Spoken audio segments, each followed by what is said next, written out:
Драги гледачи, добър ден. Сега от нашия прилог е да знаем защо в Македония сточарите не можат пропорционално и недефинирано от косинус от 90 степени от случая да дойдат до изплатата на своето млеко. Да видим. Здраво, како се зовите? Здраво, аз съм Тръпе Траянов. Дали ги очекувате парите от млекото, що веќе го предавате на Свит Мил, а долго за лаже? Видите, аз тия пари не ги ни очекувам. Защо? Затоа защо... да бутате на трактора, бе? Айде, само после това тук телевизия гледам.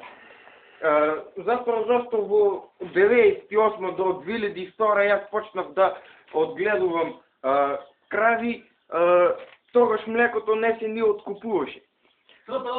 После... Кончи ќе дојдам после. Потоа во 2004 јас... Сте ме скарал? Луте. Во 2004 потоа јас почнав да одгледувам кози, тогаш него ни откупуваа млекото.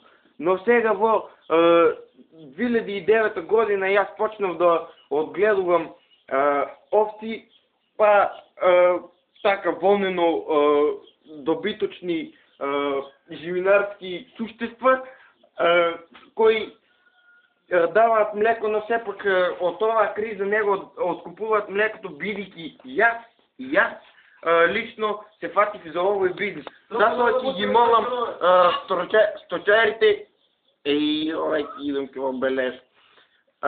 Затоа сточарите нека донираат по 200 денари од сточар за јас да се откажам од овој бизнис, па затоа и тие да можат да си го да си ги земат парите од млекото.